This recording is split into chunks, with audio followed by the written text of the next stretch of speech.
Yeah, I think so.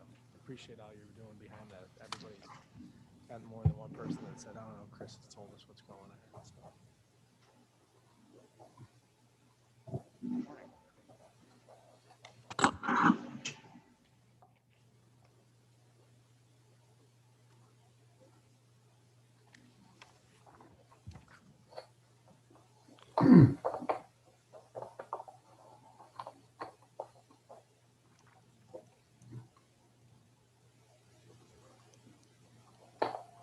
Drew. Good job.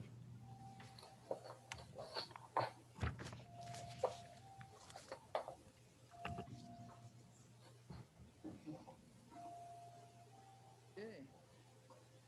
Time being AM on April 4th, 2021. Can't hear you, Chris. Oh, thank you. Sorry. Time being 9:01 on Wednesday, April 14th, 2021. This is the Kane County Administration Committee. I'm calling it to order. Can we please call?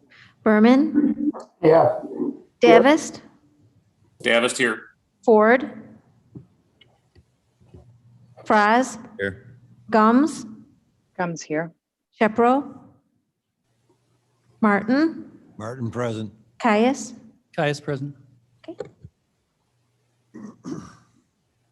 All right, can we have approval, can I have a motion to approve the minutes from February 10th and March 10th, 2021? Mr. Frost moves, Berman Comes will second. second. Berman second. Any changes? I think we went around, our recording secretary and I went around and around on this a little bit, so I think we're set on it as far as I'm concerned. No, hearing nothing, seeing nothing. Can we have roll call, please? Berman, Yeah, Berman, yeah. Davis, Davis, yes. Ford, Yes. Fries, Yes. Gums, Yes. Martin, Yes. Caius. Caius, yes. Thank you. All right, financial report. Do we have someone to present that? Okay, apparently that is attached, so we'll just accept that. Any public comment? Anyone online or in the meeting room here that would like to speak? Seeing none? We'll move along, and I'm going to, as chairman, move item, with your permission, move item 2 and 3 to fit in this position between 4 and 5, which is Judge Hall, and that would be the JJC courtroom build-out. And we have a short presentation from. Correct. Well, thank you very much for moving us up on the list and giving us the opportunity to come today. I've spoken on this a couple times at Judicial and Public Safety and one at Committee of the Whole. We're here just to ask for a resolution to be passed that would authorize the build out of a second courtroom at the JJC. So next slide. The goal is to have that courtroom built out due to the need. Hopefully, I know it's a little ambitious, but hopefully by January of this next coming year. Next slide. The reason that we're asking for this is because the abuse neglect cases, and these are children who have been removed from their parents due to abuse, neglect, or dependency, has risen dramatically over the last couple of years. We're now 2021, the last note was the end of February. We're now in the middle of April, and we're still projected to be at about a 200 plus caseload, which as you see would be a substantial increase over previous years. Next slide. What we're discussing, and we understand the priorities that the county board has. The reason that we're here is we don't feel that this is just something that we're asking because we want it. We feel that there's a need. We now have courtrooms. We have a juvenile delinquency courtroom that's at the JJC, and our abuse neglect courtroom is at 3rd Street. And we want to combine those as originally was designed when the JJC was built. Next slide. We did have Cordigan and Clark, along with Chris Allen, who's been helpful and instrumental in helping us guide this through. We did some proposals, and they came back and indicated that it's projected to be a project at $851,548. Of course, that was before it goes out for bid. What's important to note is there would be no additional, this isn't an addition. This was originally planned when the JJC was built, so we would just be building out the space that's already there. The Public Defender's Office currently is in the space where the second courtroom would be. Next slide. We can go ahead and go to the next slide. The funding source, which I know is always an issue, is how is the county board, or how do we believe that this should be paid for? What we're asking the county board to consider is, because of COVID, we have some significant cost savings this year that we want to try to capture. It's a one-time savings. And next slide. And our line item, because of the lack of jury trials we've been able to hold because of COVID, the county board budgets and gives us money to have to pay for jurors and juror expenses. There's been very few juries, and that'll continue on because of the space problems that COVID creates. So we're going to have a significant amount of savings in that line item. Contractual and consulting is our interpreter line item. Again, due to a couple different things, we haven't been using the interpreters, so we're going to have cost savings there. And then there's a couple other line items that we're going to save money in as well. Next. Addition, juvenile board and care, that's where we take children. There's a $400,000 budget for placing children in facilities that when they need that, but because of COVID, this is a one-time savings where we're not using that line item this year. So we want to use that as well. Next slide. Finally, and actually one more slide then. I guess can you back up? I think that actually this is the old one. Okay, so if I have you go one slide more. We did, in between the first time we presented and then the second time presented, we were pleased to learn that there was a judicial facilities fee that was a newer fee that had started to be collected when there was some work done at the end of 2019. That fund is specifically designated to finance new judicial facilities. We did talk to the Kane County State's Attorney's Office to see whether what we're trying to do would qualify under a new judicial facility, and their legal opinion was that it would. And there's approximately $980,000 in that fund that we could tap into as well. So what we're asking at this point in time with our resolution is we're asking eventually, right now, this committee, but then eventually the county board, to authorize the use of your capital funds to build out the second courtroom, to allow us to use $125,000 that was available at the end of last year to roll over into this year, and then to finance the remaining $726,000 through the use of this COVID savings. Next slide. This is just a timeline. We're here in front of you. We're hoping to get your passage today and your approval today, which would then take it in front of finance at the end of the month. Last slide. And I would be happy to answer any questions that anybody has about the proposal. Thank you, Judge Mr. Cohen. Chairman, Bates, please. Madam Bates? I would like to bring to the attention of the admin committee the Kane County Green Building Policy.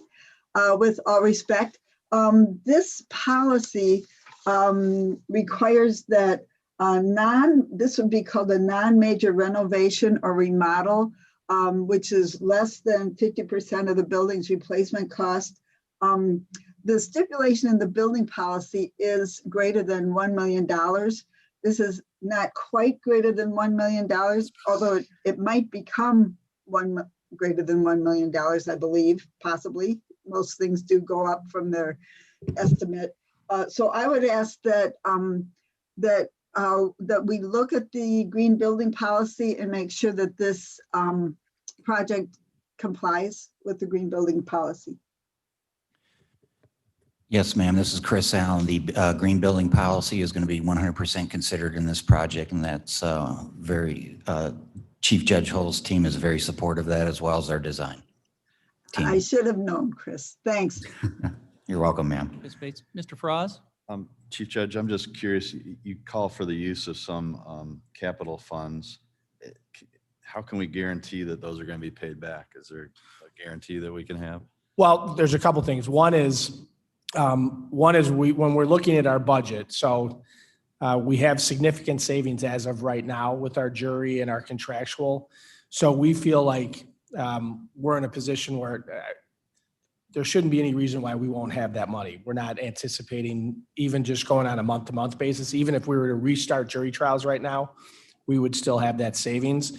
But the slide that wasn't up there, that's a real difference maker on that guarantee, is that new judicial facility fee fund that has $929,000 in it. And we haven't tried to figure out yet, because we haven't gotten to the passage yet, how much of that fund we or you guys would want to use, but the project could be fully funded by that alone. Okay, thank you very much.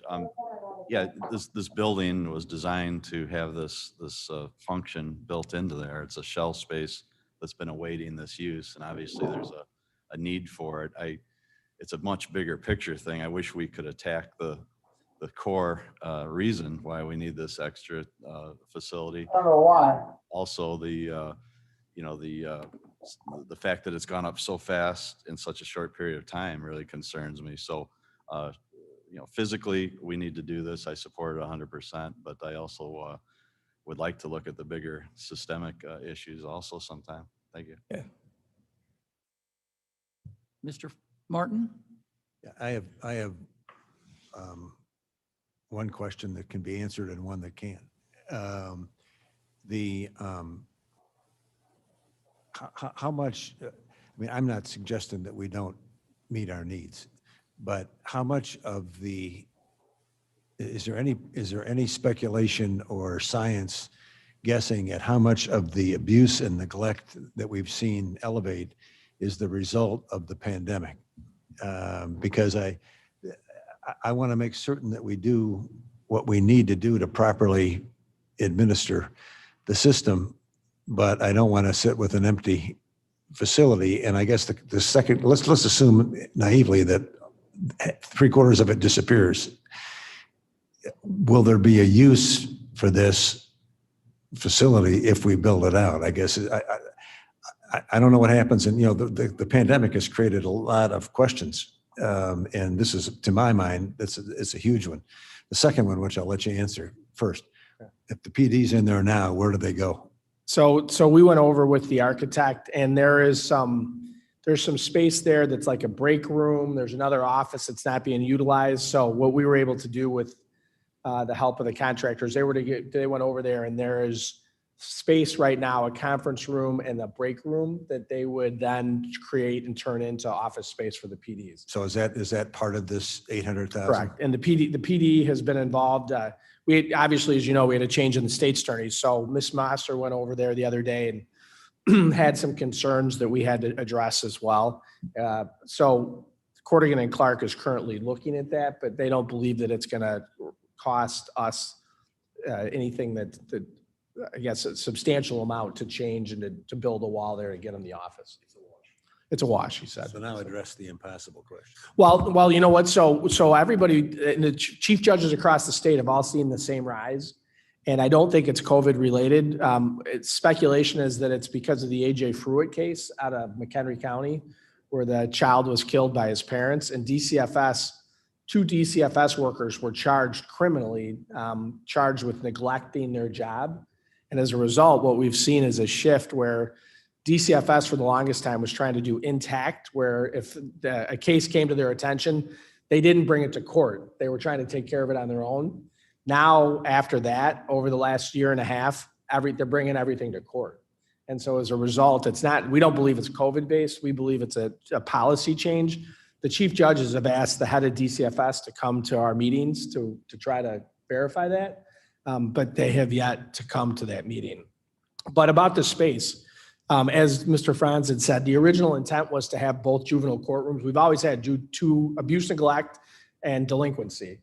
The plan was always to have them under one roof so the judges could support one another. So let's say the cases did go down, which would be great. We would still always have an abuse, neglect, and a juvenile delinquency courtroom. So those two courtrooms would be used. This will create space over at the old courthouse because right now it's in 140 and that would be a room that would be available. But this is always going to be a courtroom that'll be utilized because that was the original intent when the building was designed. Okay. So I guess you answered the question that couldn't be answered. Yeah. Right. You happy with that, Mr. Martin? Any questions or comments online? Okay, thank you. Then I will accept a motion for the resolution authorizing the build out of a second courtroom at the JJC. Mr. Frost. Berman moves. Mr. Ford seconds. Do the Fs. Roz and Ford.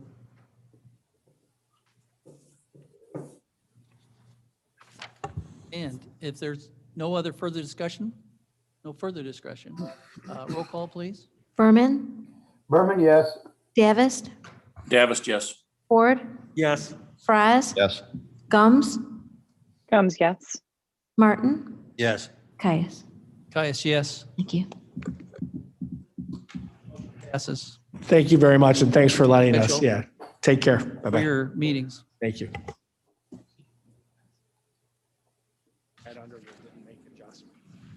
Okay, now back to the regularly scheduled program. Facilities management, Mr. Allen. Yes, sir. Today's kind of a somewhat sad presentation on the multi-use facility because it will be the last presentation provided to this committee. The 30th is the grand opening, so there won't be a presentation unless desired next month. Blair, could you bring that up, please? Yay. Trumpets. I'd also mention, as Frost speaking, that it's been, I think tomorrow is our 1 year anniversary of our first meeting of our weekly construction meetings. So almost exactly 1 year from our first meeting, we're having one of our last meetings. Do you want to postpone this one till tomorrow or? No. Those meetings are getting very fast too, so that's a good thing. It's a good sign. Yeah, What time is the grand opening so everybody knows? 11 o'clock a.m. on the 30th. yeah, you'll get an I invitation. got it. I just want everybody else to make sure everybody knows. Oh, Yeah, mailers are being sent out. Eventbrite's been launched and the notifications are being made multiple different ways. I'll wait for Blair to get the presentation up. oh,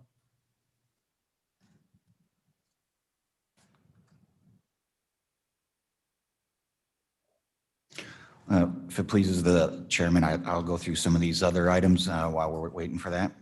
So building B, lower roof replacement, now that the board approved the resolution for the new architects, we'll be moving towards getting meetings with them and going to design.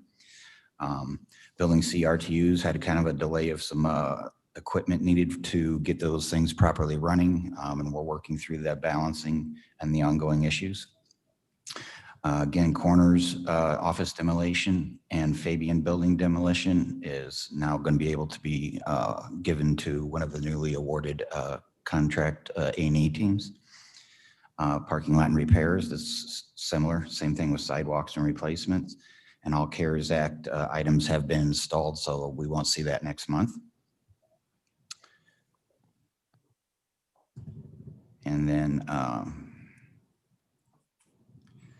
moving on, building C indoor air quality, we're still working with that. That's part of the building C rooftop. And then we move to item B, a resolution.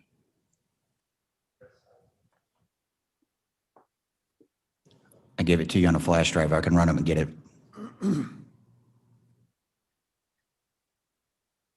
these are just pictures of the, The building, yes, sir. Building itself? Yeah, the current state of it. yeah, we're going to see it in this couple weeks. Okay, if you're good with no presentation today, I won't run upstairs. Okay, I'm okay with it. Unless somebody, I'm okay with it too. we'll go ahead and skip it, Blair. thank That's you all right. for- That's all right. You did a fine presentation without slides. Good job. Well, I can give a final report. We started the punch list walk last week. We have another punch list walk this Friday afternoon at 1 with the concerned parties, i.e. the coroner, sheriffs, building management and such. All the furniture has been installed, so final cleaning and prep work. Again, there'll be a little more activity going on with the punch lists. We did have Kane County Development visit us earlier in the week and did an inspection preparing us for the occupancy permit. So where everything's moving very smoothly and just right on schedule. Okay. That's the important part. Sorry, I blew up the sound system. Okay. That conclude your report? That concludes my report, sir. This part of it, I think you probably come up somewhere else usually. Okay, so then we have a resolution authorizing contract for elevator modernization project, Government Center Campus Building A. Can I have a motion? Mr. Ford, Gums will second. Gum second. Then you explained that in, Yes, so obviously this building here has a very outdated old elevator and is in need of significant repair. It was deemed better to replace it than continue to try to throw money away on maintaining what we have. So it's a very important project for the building.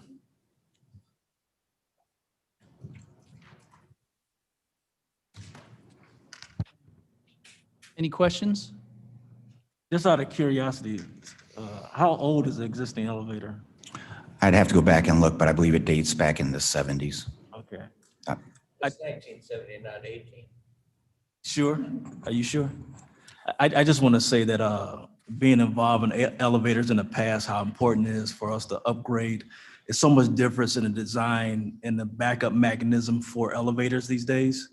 That is so important that we take a look at all the old elevators and get them to this point.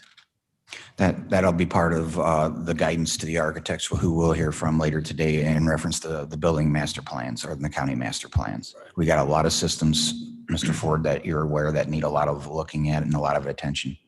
So that's all going to be covered, and we'll bring forward that quantitative information at a later time. It's good to hear. I have a question. You found it, Blair? Do you want to go back to the slide, sir? Make it quick. Yeah, okay. Oh, may I ask, but while we're on the elevator, can I ask a question, please? Okay, sure.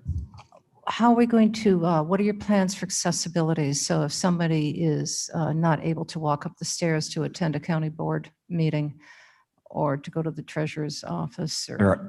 Madam Chair, there are devices that can be incorporated, such as temporary lifts and or what I refer to as a man chair.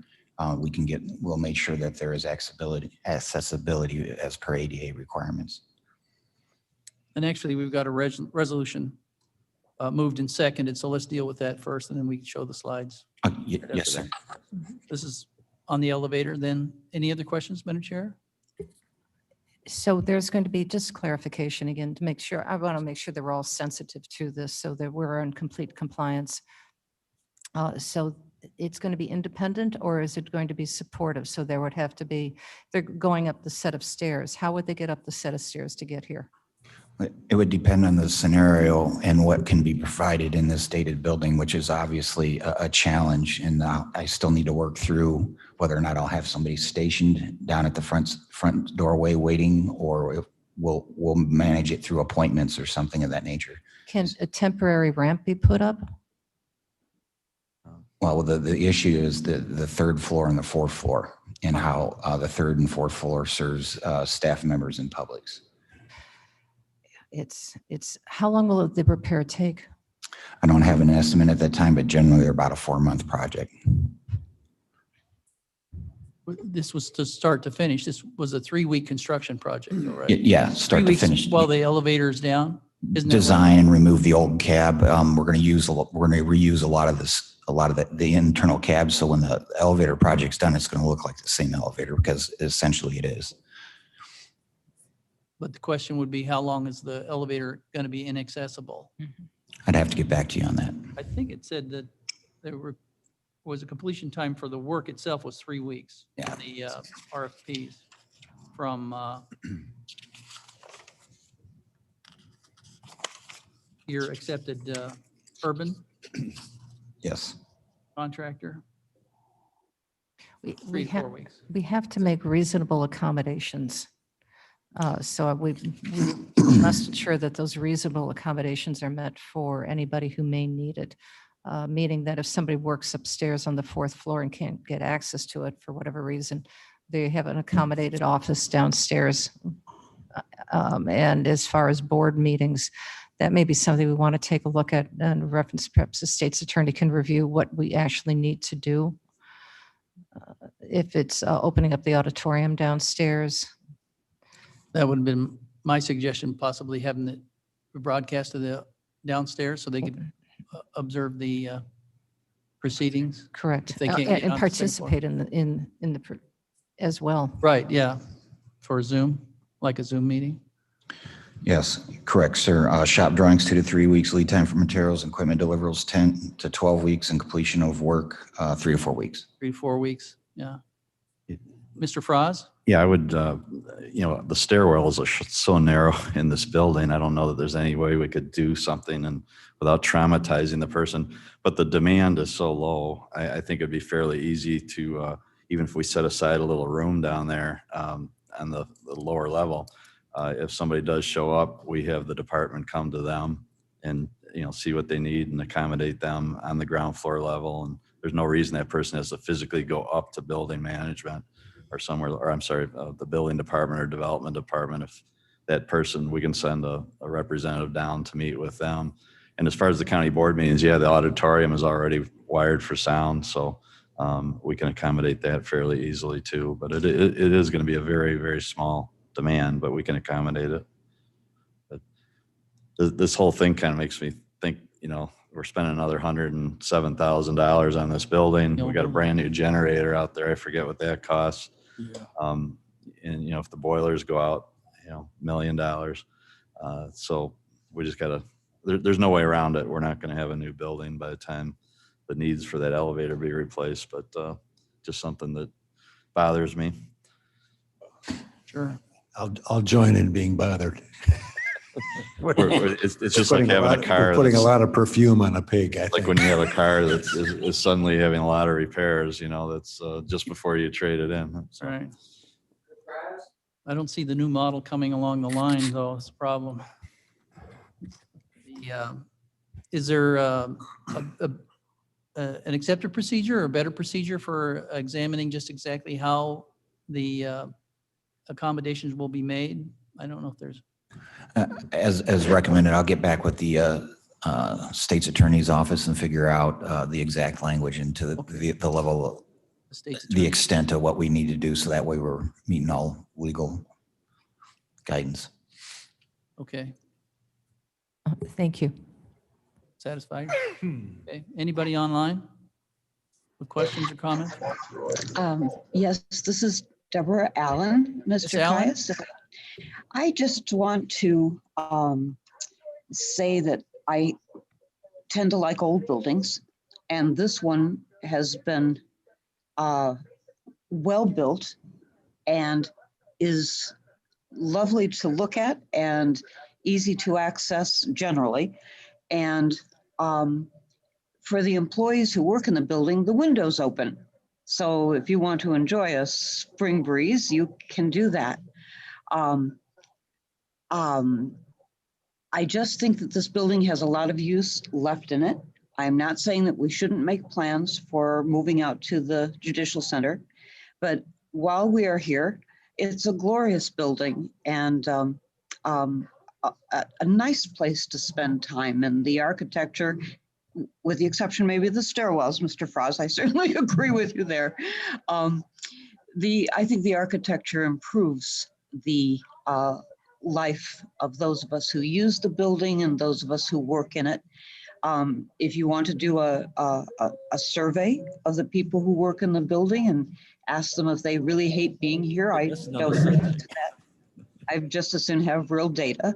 But I just think someone should speak to the truth of old buildings as well as condemn them for their age. Thank you. Thank you, Miss Allen. Any other comments? Mr. Chairman, Ms. Bates? Ms. Bates, thank you, Ms.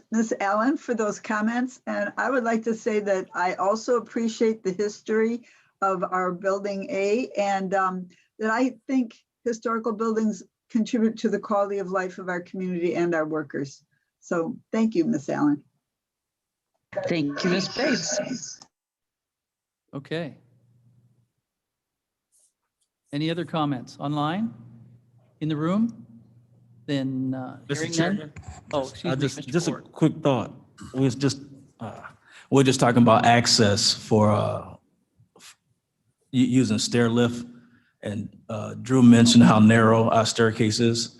I just wonder if we can take a look at the back staircase and look at that maybe for interest. I think that's a wider staircase, so the stair lift may work there a lot better than inside. That's all. All options are open, Mr. Allen? Yes, sir. Okay, good point.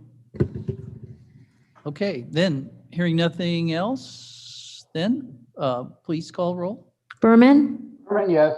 Davis, Ford, Yes. Fries, Yes. Gums, Gums, yes. Martin, Yes. Caius. Dice, yes. Thank you. Motion passes. Okay, then we'll, Back to the slides then, sir, real Yes. quickly. yeah, sure. Let's Okay. have a look. Next slide, please. So that's the Kane County Multi-Use Facility, and I took that shot when I was doing the site walk for the JJC build-out that Chief Judge Hall mentioned. And you can see the signage is going up, and that concludes my presentation. That's it. You said you make it quick. That's fast. Looks great. Nice picture. Good picture. Okay, thank you. Thank you. I think you got to continue on facility usage, or is that, Yes, we had 2 requests for the 2021 Geneva Chambers Festivals and the 2021 Casa Hatch. And I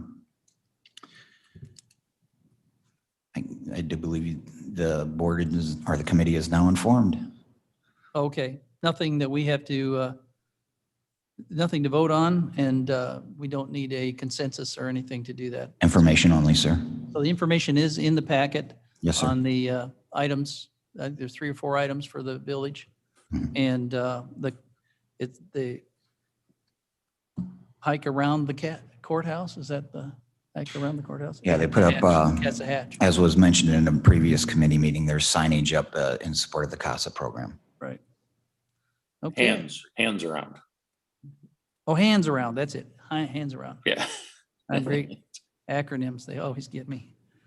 Okay, information technology, I guess that would be you, Mr. Fonstock. Okay, so the first item under IT is the discussion of the Forest Preserve chargebacks. And Blair, you have a presentation that I had provided earlier. Could you go to page 14?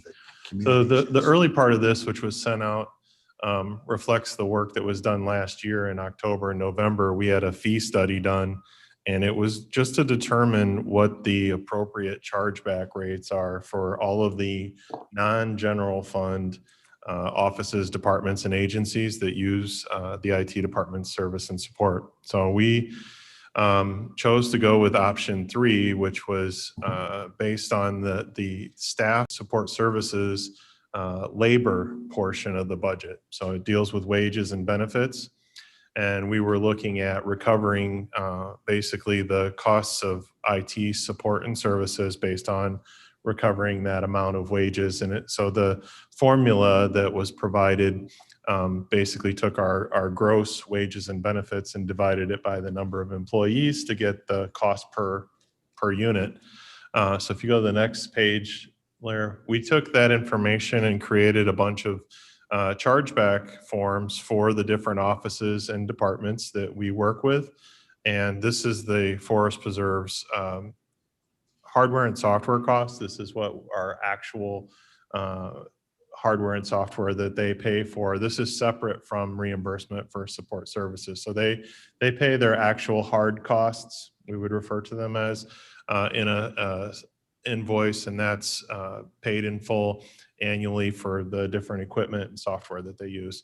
So if you go to the next slide, Blair, there's another one. We were trying to figure out how to implement this, and we talked about a phased approach with the Forest Preserve. I think that was the conversation. And as a starting point, just to talk, we showed them the costs in an invoice, which was the $202,741 that's highlighted. And then we showed them a 20% discount, and that brought it down to $162,193. So Blair, if you skip to the next page, this is kind of the breakdown of the left is hardware, software costs, and then you'll see the middle there. There's the 20% off in the 22 and the 23 year. We did another discount of 10%. So we're just trying to determine a place to start. And then we talked with the Forest Preserve, Monica Meyer and Ken Stanish, and they were talking about incrementally increasing the amount that they pay over last year versus a discount off of what the total is. And I think we've kind of discussed this, that more is better, and we believe that it is direct increase to what we would have collected normally. But they were proposing an increase of $20,000 a year per year until they catch up to where we're at. And it's just historically, not been meeting whatever rates were set in the past for other partners. So we're just trying to establish a common rate that we're charging all of the different offices and departments, and it's going to increase for the Forest Preserve from what they paid this past year, $20,000 per year every year. So Blair, if you go to the next slide. These are just summarizing what I had said in the past about the 10 and 20% type of proposals. Then the counter was $20,000 per year increase each year to 100%. And then gradually increase to full payment by 28, 29, somewhere in that time frame. Then you go to the last item, which is basically drafting an intergovernmental agreement or an agreement, letter of understanding, memorandum of understanding, but something that formalizes the services provided, the term. And I put the net difference in there because I think it's important to understand that from people that we provide services to. So the health department is a special revenue fund. They actually pay for their services. We have the CANCOM agency, pays for their services that they use, the different departments and offices, including even, GIS, which is a sub-department of IT. They actually are special revenue from recorders fees, and they pay this rate. So over the next 8 or 9 years, this is what the payments would look like. And the middle column to what we're currently looking at in 2030 is $237,543. So that's what we're proposing. I think that's the last slide, Blair. Is that correct? Oh, this is the next steps. So confirm the rates for the phased approach with the Forest Preserve, bring that back in a draft agreement. I don't know if it has to be an IGA or a letter of understanding, but we'll talk to the state's attorney about that. We'll finalize all the hardware, software costs, actual rates. I think those are pretty settled. It'd be finally approved in June for the county board. So anybody have any questions about the approach that we're taking? Roger, I have a Yes. couple of questions for you. Davis, Sure. The quantity of 77, what is that unit of measure?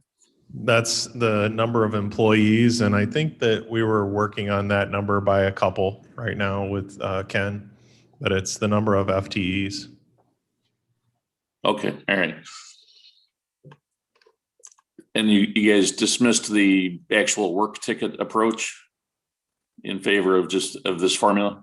Yeah, it honestly, you can slice this a million different ways. And this is just the clearest way to determine the size of the organization and the amount of work involved. And I would offer that while there's service tickets where we send people out to the front lines to do the work, there's the mountain of work that happens in the background to make everything run and update, whether it's finance servers, application data, authentication servers, storage systems, network, wireless, telephones. So all of those things are going on every day, whether they call us or not. I see. My concern there is that they lose the ability to, control their own destiny in terms of, how much help they ask for. So, sort of takes that incentive away. One other question is the net difference that you show, that's just for informational purposes. You're allowing that 524 number would be forgiven in this phased That's in up to approach? the board. I mean, we set the rates and we were trying to work out an approach that would be agreeable. I believe the Forest Preserve was of, the position and opinion that they could do the $20,000 increase and eventually catch up. I'd tell you that that's better than not catching up. We Right. appreciate the effort. We appreciate the fact that they recognize that the services and the amount that they were paying, probably wasn't equal to what our rate should have been. So just recognizing that and increasing it. So yeah, the net difference was just to identify what that looks like for the board in terms of financials. Okay. And it is the committee and the board's decision. When we get the agreement finished, we'll bring that back and it'll go through the process just like everything else. So ultimately the board will decide what we do or don't charge. Okay. The other thought that comes to mind, and maybe Monica and Ken can help, does that really reflect, are there members of the Forest Preserve? Is that number That's really true reflective across of the the board. use, or is that? That's what you use. It's an indicator of the size of your organization. There are other exam tops in the cars, which the health department, or other offices, they don't have that. They don't use. They have a separate independent instance of the finance system that we maintain and operate for them, which other offices just use the county, system as a whole. So it maintains separate, entire separate system for that. Which we operate and maintain too. So they're all different nuances of what people do and how they do it differently. And there's probably as many ways size of the organization by the number of employees. Got it. Okay, thank you. And we discussed and arrived at that, or you presented that proposal like a year ago. It's been maybe 6 months. We started that process. And honestly, I mean, it's just every which way. And there's, different offices are phone intense. The court clerk's office has a ACD call center that we have to operate, and it's unique. They're the only one that has that right now in the county. Example is we do weekend and court bond call and electronic courts with Zoom and licensing. It's kind of unique to the courts. Most of our office that we work with the Forest Preserve and it's different. It's just a different type. Forest Preserve has saying that they should be paying $202,741. So the agreement is that they want to phase that full price in by increasing it every year by $20,000. So the second column shows the $62,000 they normally would pay plus $20,000 to get them to $82,000, and then every year below that it increases by $20,000 until they catch up in year 2030. And not to burden the Forest Preserve with additional monies, but is that a flat rate based for 10 years or 8 years? It's increased by 2% annually, and that's just an estimate. We don't know exactly how much it will increase because what you see in the past has been no increase in number of employees, but a 2% raise has been traditionally provided. That could go up or down. And I think in that agreement, we'll have to have some language that, kind of explains how that gets adjusted for inflation or for increases in costs. And services provided. Yes. And we would put some language in there. And it's, again, it's not, it'll never be, kind of penny for penny accurate. It's going to be you got to paint with a big brush kind of thing. So we'll try to be as fair as possible. I think the 2% is probably traditionally accurate. It's been, close, but I think that's a fair schedule for them as far as the things that we've discussed so far. And is this going to be replicated at all other departments as well? So we already do this with all the other offices and departments, and they are paying at the rate that was in the fee study. It had just been over the years as the Forest Preserve moved from they were originally at the Yellow House, and it was a smaller organization. They moved, and things continue. When we first picked it up, it was just a small opportunity to help do this. Now it's just it's continued to grow. It's a bigger organization, a lot different number of people involved, and we were trying to figure out with finance from a report that was done. I don't remember what year it was. It was about 2016, 17. There was a report done about fees and services in the county, and one of the things they told us that we needed to do was do a fee study to determine how we charge people back, to make sure that it's accurate, to make sure that it's supported. The health department, the courts, they go back to the state to get reimbursement, and they want to know how we came up with our number. So we had to do a fee study to get that. And then, in looking at it, you're looking at what the difference is between the rates and the fee study and what people actually pay. And some went up and some went down because some were paying a little more than they should have. And I can tell you that just historically, the Forest Preserve has, been an office or a department that's been supported, and it's just kind of been a mutually agreed upon rate over the years that wasn't really substantiated in any base. I mean, it was just a number that they decided, probably 15, 20 years ago. I don't know. And it's just kind of continued that way. So that's kind of the history in its broadest sense. Thank you. Thank you very much. Good explanation. Thanks. That's fine. Any other questions? Did I hear somebody else? An agreement with T-Mobile is basically a program that for certain cellular phone services for public safety, they will offer us free service for those people to use. And we started using this during the pandemic because they were offering it as a incentive and a benefit to us. In the process, we were using their services under a month-to-month general agreement, and the state's attorney's office asked us to go and get so this is basically an agreement to take free services from T-Mobile, and we included a not to exceed $30,000. That's in case we have to pay for additional services or additional hardware above and beyond what the free service is. There are some scenarios where we need to add data to a line in addition to the free service, or we have to buy a new device or a new accessory. So we in a course of a year, we know it won't exceed $30,000, but we wanted to include that. But it will allow us to continue to offer the HEROES program for people in public safety. That's the sheriff's office, I believe, the court security, and CaneCom. We can use this for their phone services. And it does save us money for basic phone service because it is free to us. So it was just correcting and getting a formal agreement with T-Mobile so that we can use this. We're also looking at what we can do with T-Mobile in other terms, just to see where we're at. We currently use Verizon as our master agreement through the state, and T-Mobile, with their merger with Sprint, they're trying to get very competitive. And I think, we're very happy with what we're doing, but it's always good to see competition. So we're trying to work with them on this HEROES program. So we just need the approval of this to continue that, and we're recommending that approval today. Mr. Martin? I move. Mr. Martin moves. Just a second. We've already have.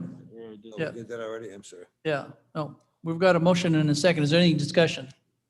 Online? Hearing none, seeing none. Roll call, please. Berman, Berman, yes. Davis, Davis, yes. Ford, Yes. Fraz, Yes. Gums, Gums, yes. Martin, Martin, yes. Caius. Caius, yes. Thank you. Resolution authorizing license agreement with the City of West Chicago. Again, Motion second. motion and second. Yeah. Moving along. Mr. Fraz, Gonna get somebody else involved here. Do you have a second? Wait there, Mr. Berman.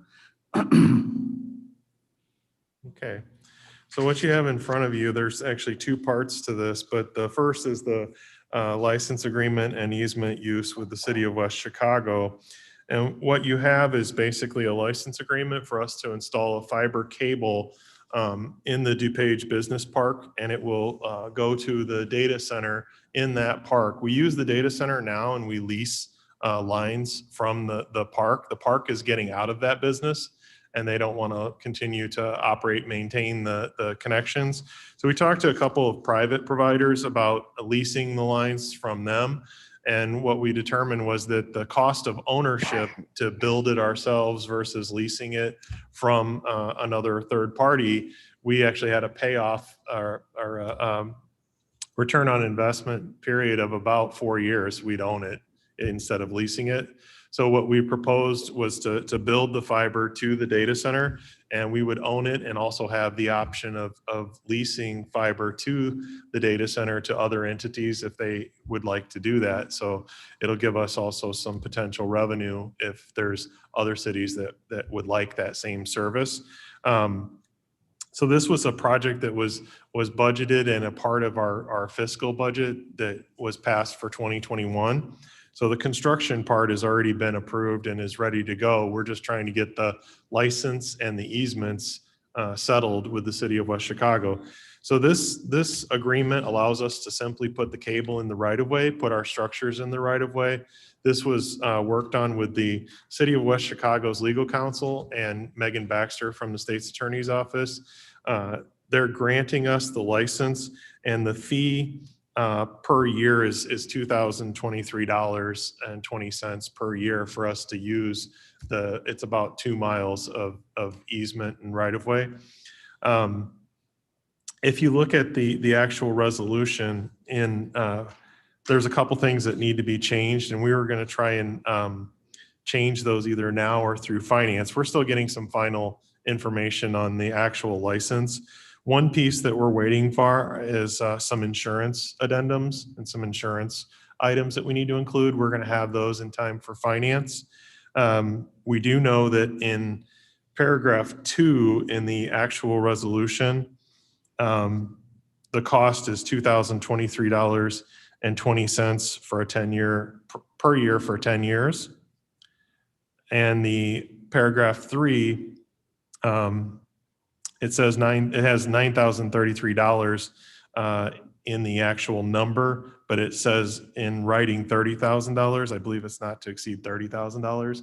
That's basically for the plan review and all the field inspection and the work that West Chicago has to do for the construction phase. Hearing none, seeing none. I was gonna make a, Mr. Martin. But where does the 2023, how is that computed? It's actually calculated based on the linear feet No kidding. in the right of way that we're using, and it's about 10 cents a foot, or no, 18,000 feet, That's right? fine. I just wondered Yeah. what the basis was. I was We're- kind of humorous that it was. Yeah, 2,000. we're essentially putting three pipes that charge us 10 cents a foot. And what do we, in that data center out there, Yes. who operates the?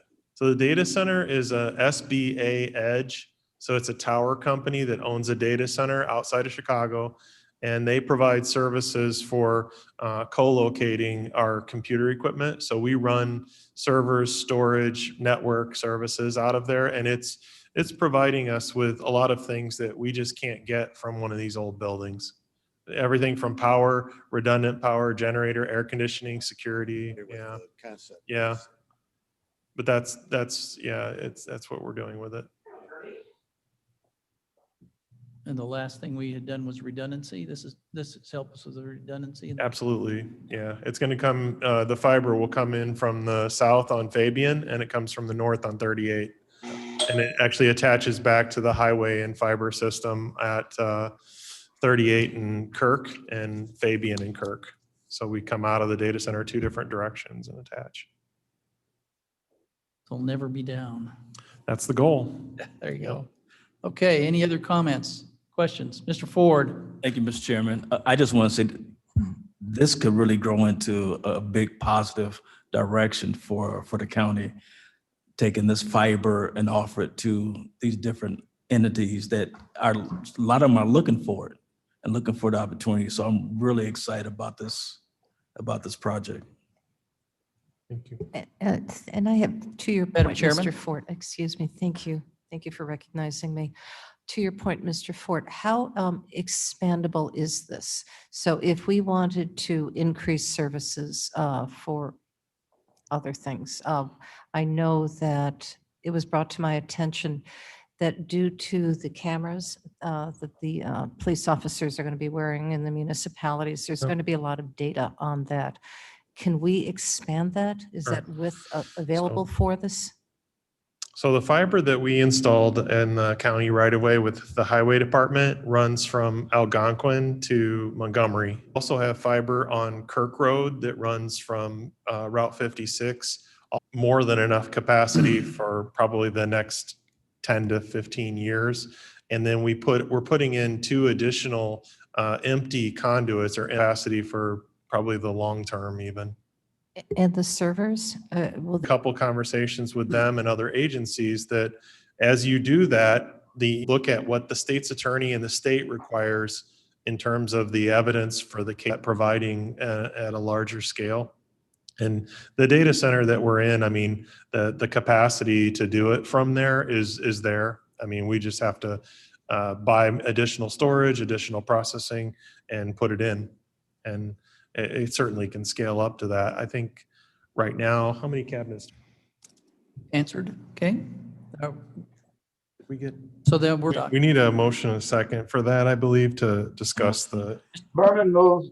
Berman moves, Ford seconds. Okay, so you have authorizing easement agreement with SBA Edge.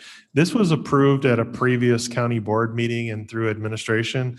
In the process of approving it, we had to go through vetting for the state's attorney's office, and the state's attorney's office wanted to revise some of the language about indemnification and some of the liability. They wanted more favorable terms for the county. So we asked them to work with SBA to come up with this easement agreement that met all of the state's attorney's requirement for indemnification liability language. They had asked us that since it was changing to bring it back in full form so that the committee process could approve of it again. So you've already approved of this once. SBA Edge offered us to give us the easement access on their private property to put the cable into their building. They're doing it basically at no cost to us. So they're going to let us pull cable across their private property, go into their building, and I believe the cost is $1. So we're asking for approval to get this easement done. This will be the last piece of the fiber that goes actually into their structure, but they're getting us a very good price. We had, I think the resolution asked for not to exceed $30,000. That's if they have legal fees or engineering fees, anything that we need to pay them as we pull the cable through, or if we have restoration of their property, if we put a tractor or boring machine and damage the ground, we fix it. So it's not to exceed $30,000, but the actual easement is $1. We're recommending approval of it. Okay. Any questions? Comments online? Hearing none, seeing none. Roll call, please. Berman, Berman, yes. Davis, Davis, yes. Ford, Yes. Fries, Yes. Gums, Gums, yes. Martin, Martin, yes. Caius. Guys, yes. Thank you. Thank you. And I believe that concludes our IT section. Yes. Thank you, Roger. And Charles. Item 7, Mill Creek SSA. Mr. Allen again, I believe you're up. Yes, sir. Just a little update. The RFP for the native landscape maintenance program is in its final form, and I'm preparing to send it out to purchasing so we can get out to the public and get that project going. Item B, the Mill Creek ADA sidewalk project. Our low bid came in at $141,000. We have in the budget, the SSA budget, $115,000. So we're short $26,000 for that program to work in concert with Blackberry Township as they do their roadway resurfacing. So I've got a little more work to do to figure out where that money is going to come from or defer it off for a year. and try to budget, adjust the budget for 2022. That's an SSA It's a item. SSA item, not a King County. They pay for and they decide. Yes. Anything else, Mr. Froz, on that? No? Okay, thank you. Item 8, vehicles. I don't believe there's any vehicles. Don't have any on my agenda. Construction. Yes, sir. We've been doing a lot of talking about master plan, getting new architects, engineering firms on the county team, which was accomplished this week at the board meeting. So what we have done is we have brought in a representative from White and Company, Jason Dwyer, to talk about the master plan and provide a presentation as well as take any questions from any members. Well, welcome, Mr. Dwyer. Yeah, you can take your mask off there and speak into the microphone. Thank you, Mr. Chairman, members of the committee. Again, I'm Jason Dwyer with White and Company, President of Design and Construction. I think we've got a brief presentation for you here today just to give you a little bit of the background. Pleased to be here. I think several of the members of the board recognize me from past planning work we've done out here over the course of the years. So I think you've got 2 documents in your pack.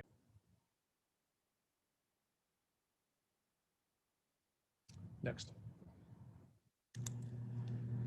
So back in early 80s is when the decision was made to acquire the property. So as you all know, you've got the property on the south side of 38, which is the bulk of the property, which is divided by the Nicor gas easement, and then the smaller strip of property along 38 on the north side as well. So a lot of the focus previously has been on the south side, as you can see here. Go ahead, next slide. So the planning work that was done in 1989 was work that White did with the county that started to set the stage for this being a judicial campus. So the red boxes on the left side was really some early indications of a new judicial center. And then work on the right side was just long-term planning for other future buildings at the site. Next slide. In 1993 is when the judicial center was completed. And as you know, that was primarily focused on criminal courts in one wing of the building, and then in the other wing of the building had solution. So in 2010, those that were around may remember that the county was being afforded some additional judges in the judiciary, but there was a lack of space to accommodate those judges. So we did what we called a sub-study, a judicial options feasibility study, to take a closer look at some of the specific needs of the judiciary. So one of the bigger drivers was the additional judges and trying to find a home for them in county facilities. Another big driver at the time was a focus on parking and a little bit of shortage of parking at the judicial center site. So what we did is we looked at, I think at the time, 6 different scenarios on how to address it. One of the options actually at that time was building out that second courtroom at the Juvenile Justice Center. But at that time it was determined it wasn't going to support the needs of the caseload in the best way possible. So this led to, next slide, led to us moving forward with the county on the build out of the branch court and conference center at the Randall Road facility. So that helped in 2 ways. It helped to provide an additional courtroom for the county, but it also took a little bit of the pressure off the judicial center site, because we know that traffic court is a huge driver of a number of people coming to court. It's a big call. So you took very good advantage of the facility you had on Randall Road, offices and their file spaces, and then provide some additional expansion space for the state's attorney, which would free up space in the other wing of the building to allow some breathing room for probation, court services, and public defender. So we had studied a number of different iterations on this in terms of a full build out or a partial stage build out, shell space. But this was really going back to the 89 or master plan phase, was intended to be the next phase of development at that site. Next slide. Excuse me, please. Yes. Can you help me orient? Where's 38 on this picture? 38 would be to the right. So the area where the new building that kind of popped up, or the expansion, is in the large grassy area just as you're entering the site from 38. Towards 38. Okay, thanks. Correct. So the next image here, again, recognizing that as additional functions, staff, personnel continue to come to the site, that parking will be an additional need. So In a little bit of a readiness for maybe a future phase, we looked at the potential of incorporating a parking structure at the site to get a little bit more density of parking. So that was one option that was explored. And then the next slide really shows kind of what would be the ultimate build out. And this really was the idea of consolidating on kind of a long-term vision to move the civil courts, family courts onto the campus from 3rd Street Courthouse as well. So this just kind of frames out the overall conceptual planning for the Judicial Center expansion, just kind of one piece of development at that site. Next slide. So you can click ahead to the next one too. So one of the things that goes behind this, I mean, I've shown you a lot of the images and graphics for planning of different facilities, but a lot of that is informed by the analysis that we do relative to projections on staffing and space needs. There's a lot of different metrics that come into play with that. Some of it's driven by caseload in the case of the courts, or population has kind of a key indicator of additional staffing. As you look at it from a county government side, it could be things like new legislation, and not all items actually dictate additional staff. I mean, I think that we found that through the use of enhanced technology and that, sometimes your space needs will go down. So, you know, if you can incorporate digital imaging of files and that, maybe you need less space for file storage and all those kind of things. So this is kind of a little bit of a window into kind of the range of planning and staffing and space needs by group. The next slide shows some of the planning analysis we did on the judicial expansion side back in 2009. And the point with this is it's important to revisit these projections. I mean, we have a pretty good assessment and modeling capability to look toward the future, but things come up all the time that you know, are hard to anticipate that can affect these things. For example, the recent legislation on the crime bill. You know, there's issues around that could also inform toward a need of more staffing. You know, whether that's you know, the need to review more body cam footage, just as by way of example, that may require some additional staff. Well, that's not something that at the time we were anticipating. That's a legislative change that can have an impact. So we'd like to, in a long-range planning process with our county clients, go back and revisit these things on a fairly regular interval, just to make sure that as things change, as the needs of the counties change, we can make adjustments in the planning along the way. Next slide. So this was the master site plan back in 2009. So the purple is the Judicial Center, the olive green in the lower left is your Adult Justice Center. Both of those have continued a capability to expand facilities. To the upper right in the main section, in that sort of orangish red color, is the Juvenile Justice Center. And then in the lower right quadrant there, that was at the time the location planned for consolidating the county government functions at the site in sort of the yellow color there. Now, I know you've moved forward with the multi-use facility in a section of that part of the property. And actually taken some of the functions that at the time in 2009 were shown on the north side of 38 in the orange, and moved those into the other quadrants. So I think, you know, this just shows the adaptability of plans and the capability to make adjustments. But this was where we had left off in 2009. Next slide. So what we have here, I won't go through all the detail on this, but this gives you a little bit of a sense of a process that we've found to be successful working with other counties, working with Kane and other neighboring counties in terms of a comprehensive planning process. It really starts with a lot of the data-driven analysis, which I'll dive into a little bit more detail in a minute here. And that's the phase one work on the left side. And then when you get into phase two, you start to synthesize some of that analysis and data and start developing scenarios and options to address needs. That's where you start taking a look at laying out long-range vision plans to meet your needs, but also being able to adapt to short-range things that come into play that need to be addressed much more quickly, like, you know, that 2010 judicial options study where we move forward with some quick action projects to take care of an immediate need while continuing to look at long-range planning. And then in phase three, you start getting into a little bit more detail of aligning that with consensus of the various board members and key constituents that are part of the process, and looking at scenarios to fund the projects. We say that these plans are always great, but if you can't tie it to a funding plan, it's hard to move forward with them. So we like to work closely with you to give you good information on what the potential costs of these types of projects are, and then help you strategize in terms of avenues to make that happen, which could be sort of standard county funding options, looking at things like grants and other opportunities to incorporate alternative funding scenarios to help pay for projects as well. And then in the purple phase on the right is really kind of pulling all that together and developing an actionable plan that you can proceed forward with short, mid, and long-term goals. So next slide, I'll just touch a little bit more detail on that phase one, because this really sets the stage for what we're trying to accomplish.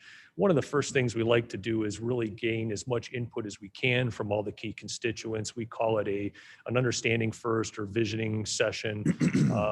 We've had really good luck doing this with other counties where you're taking a look at a wide range of topics. It could be issues that are very specific related to staffing concerns or deficiencies of buildings. It could also be, specific things that come into play from municipalities within the county where they might say, we're in need of additional county services in Aurora or Elgin or something like that.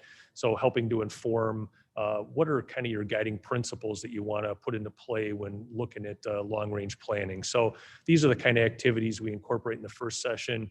Every county does it a little bit differently, but I think having a good key group of stakeholders, a wide-ranging group of stakeholders, is very helpful to make sure that we're collecting good information to set the stage for good planning. Next slide.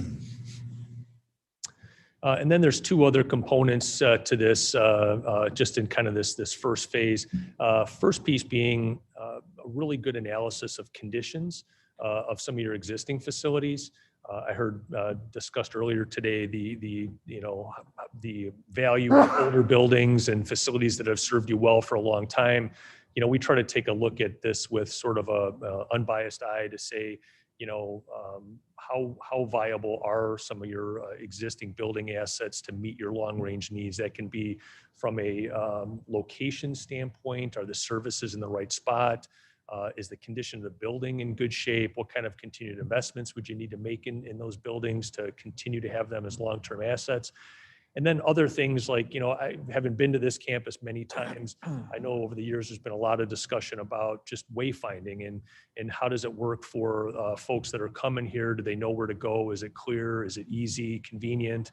So we try to, look at all those components when looking at your existing assets to determine how viable they'll be for future.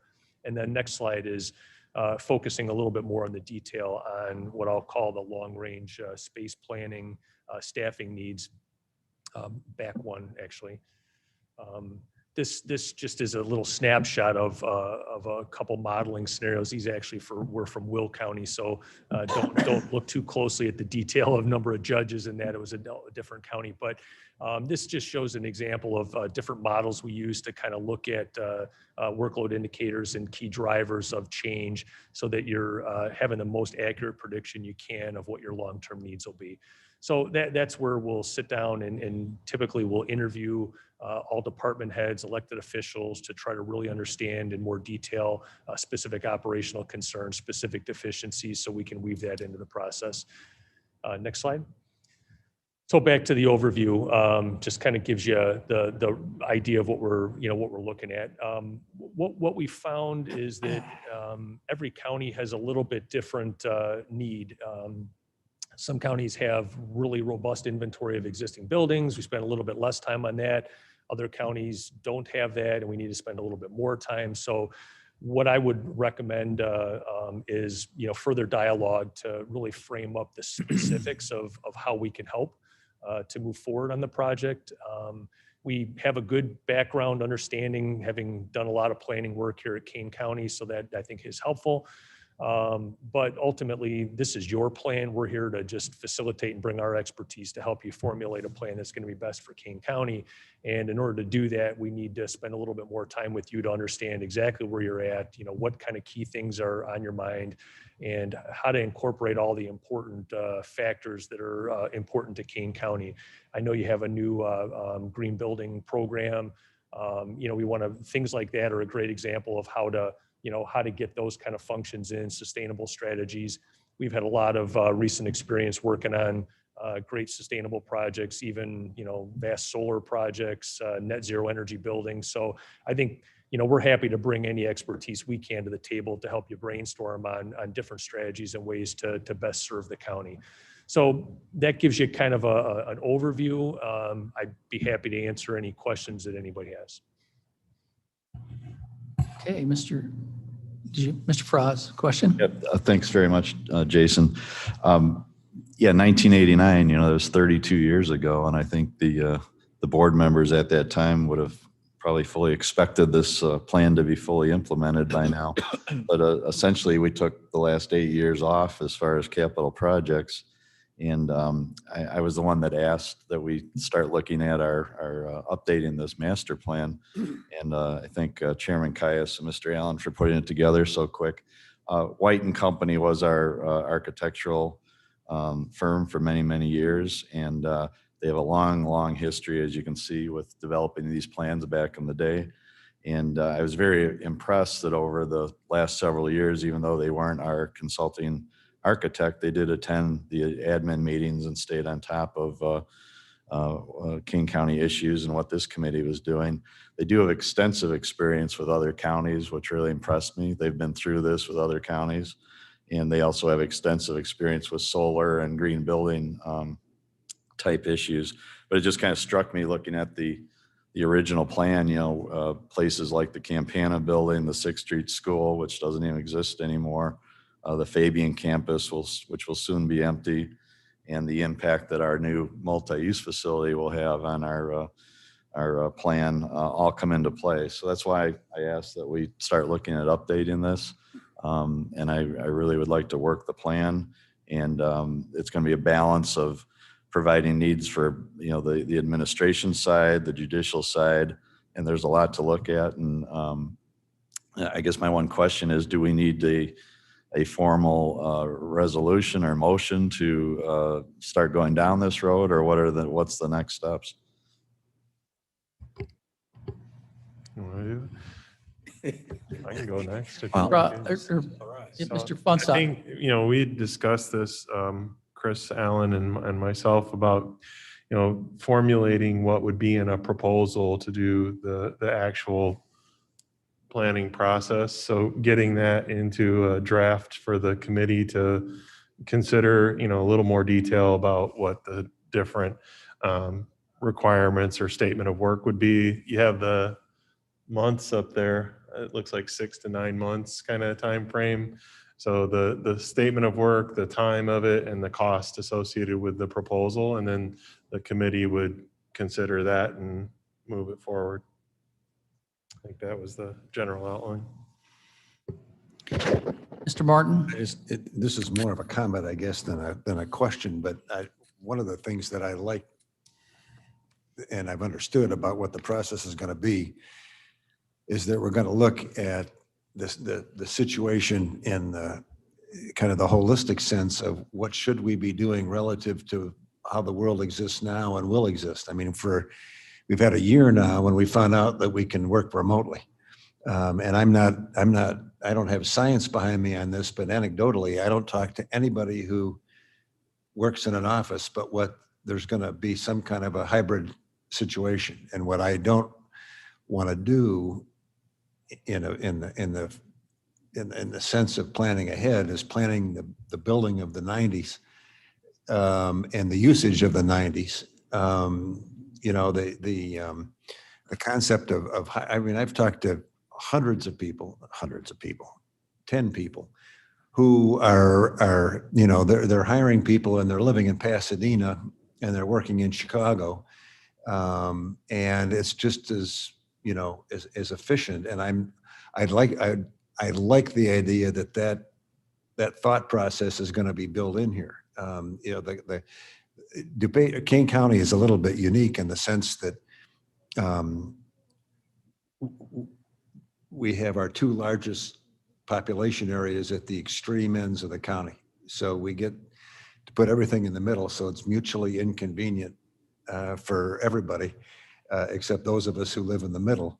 And but we can't have full-fledged facilities all over the place. And with communication as exists and all of the online activity, I'm excited about the process of putting together a plan that will utilize concepts that reflect the reality of what it is today and not what it might have been in the 90s when people were building office buildings. So I think that's a great point. I mean, I think if there's maybe one silver lining from the pandemic is it has pushed us to think a little bit differently about how we can work and pushed us to, kind of move some of the thinking in a little bit different way. So, that'll definitely be factored into the long range planning, and then in terms of addressing, the Elgin and Aurora, the population centers at the north and south edges of the county.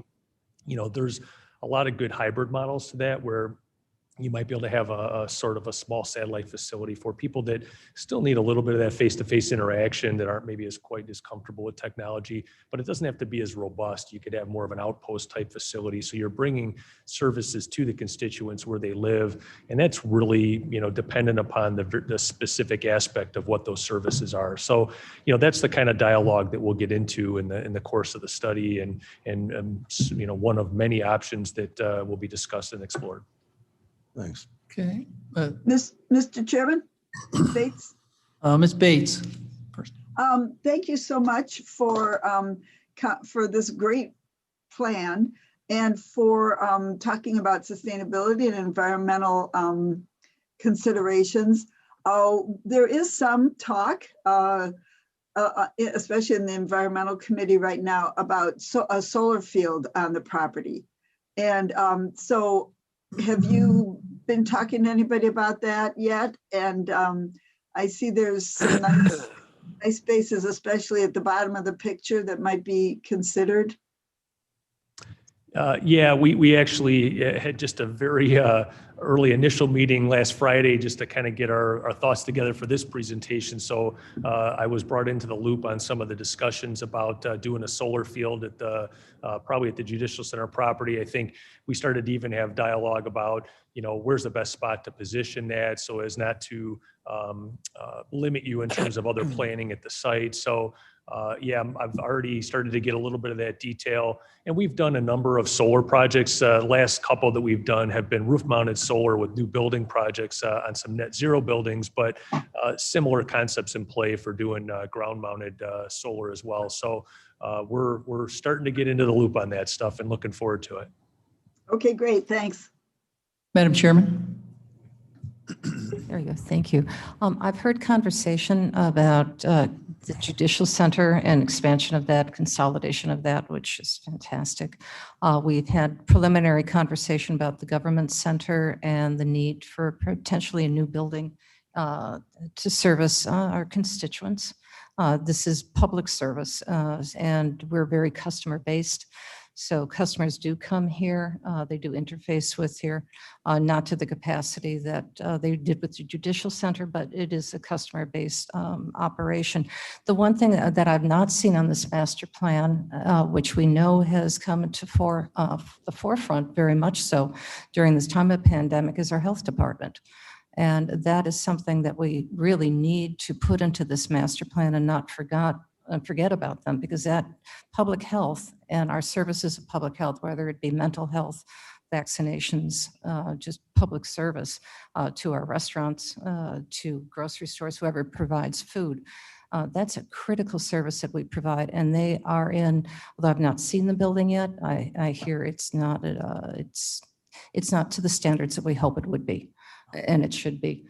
So that is something that I would like to put very much to the front of this conversation as we do this master plan. Thank you, Madam Chairman. Mr. Ford. Thank you, Mr. Chairman. Just to touch on the reason why we need to do this, we always talk about the quality of life. And when we really say that, we're talking about out in the community, but we need to discuss the quality of life for our workers. And that's where things can change with more efficiency building, what makes their work be more efficient. and the safety is becoming a bigger and bigger issue these days.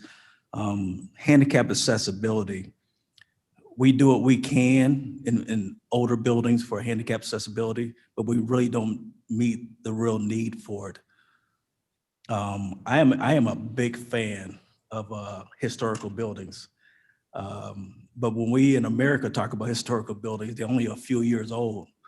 You go to other countries, friends of mine's, they talk about historical buildings and they're hundreds of years old. So, but the value of buildings change as we change what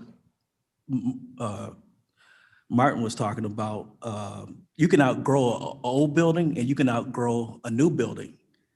So there comes a time when we have a chance to really make a change in where we're at and where we can be at with our facilities. Solar energy, making the green buildings, our IT stuff, where things can be at, where they really need to be at, instead of trying to make things happen. It could be planning it more in the future. Air quality for me is a big thing. The ability to get fresh air units, then using the old systems, planning for space that is needed, storage space, growth space, any other future planning that need to be done. Also, along with Madam Chair is talking about our health department, I put it on all of my board members that visit our health department and see where they're sitting at and how it's orientated. And I believe also the probation officers probably need to be a part of this. And then we need to look at this space here, like we have talked about Faven Parkway, what other usage can it have in the future?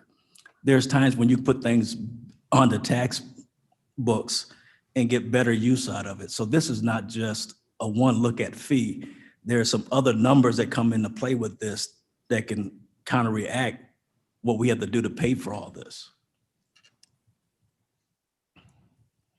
Thank you, Mr. Ford. Okay, any other discussion from board members or community members or others on the board? Then Davis with a comment. Mr. Davis. Just quickly, if you look back at some of these documents that White has done, you'll find that I've been involved in these discussions of master plans since 2004, when I had a bit of a baptism by fire as what to do with the old jail and where to build the new one. So it's exciting to see that we are finally at this point of having serious discussions about it.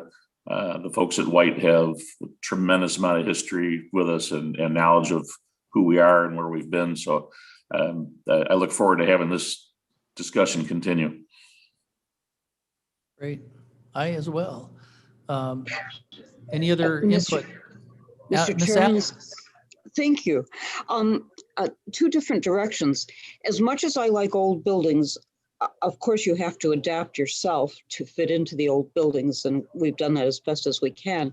But we have a lot of extraneous buildings around the county, and as facilities management has pointed out over and over again, it would be an awful lot easier to take care of the HVAC and the shoveling of parking lots and so on, if you had one major building than having 20 buildings scattered around the county. And I can certainly appreciate that. I do think, though, that because of the population centers in Elgin and Aurora, it will be reasonable to have a branch court in those places, to have a health department presence in those areas, even if we bring the health department into the government center, which would make sense to do if we're building a new master building. And the other thing that's kind of interesting is when we were making the grassy knoll plans, it was real important to think of trying to bring the circuit clerk into the facility because they had to move paper every day to every courtroom. And what's kind of interesting is that we don't have that problem anymore because practically everything is being done through IT instead. But we have a great big new use of personnel and space to look at body cam footage, which at the time we were talking about the other building, we weren't concerned about at all. So your needs kind of jostle around as you try and perfect your crystal ball into the future. Thank you for the opportunity to speak, Mr. Chairman. Certainly, Ms. Allen. I'm going to wrap up the discussion. I think then do we have an action that we're going to be taking that you suggest, Mr. Allen? Mr. Caius, I'd like to recommend, and we had previous discussions, that we develop an internal team. I'd like to make some recommendations for those team members, as well as do a little bit of recruitment, so that way we can continue the conversation, provide clear guidance for the proposal and what we're seeking further beyond the presentation to White and Company. What I'd like to recommend is myself, Jody, Roger, and other people from those departments. Obviously Jason and White, and if it suits the board, I'd like to recommend that Mr. Caius continue to, not Mr. Caius, Mr. Frost continue to work with us, as he's already been part of this, as well as maybe Mavis Bates, if that suits the chairman. Okay, well, we'll look into that. There's nothing to be decided, I don't think, at this meeting, but we'll For consideration. consider that, move it around and bring it back to the committee as a formal, maybe subcommittee or something along those lines. Does that sound right to you, our consultant there? Yeah, it's very helpful to have I call it like a leadership committee that helps to organize it. So that would be wonderful. I didn't hear anybody scream no, so sounds like a good idea to me. All right, then we'll move on. Thank you for your time. Thank you very much. Any new business? Thank God. None. Old business. What do you got something? No, you had something in. Yeah, just some quick updates. I want to let the committee know that on April 7th, Kane County with City of Elgin and Cook County, and in support of the Air National Guard, opened another vaccination site at the East Side Recreation Center in Elgin, and everything's going very smoothly at this time. I appreciate everybody's help and all the team's effort on that. The 3rd Street Courthouse electrical review, as well as getting ready to send out the RFPs for the new mechanicals and controls contract, as well as the North Road at the Sheriff's Department replacement and design. A lot of going on in the background. Okay. We covered the JGC. Mr. Chairman? Madam Bates. I would like to take this opportunity, in case I don't get another opportunity, to thank Madam Chairman and all of the hardworking people who opened up a mass vaccination site in Aurora. Thank you, Madam Chairman, and all the people who worked so hard to make that happen.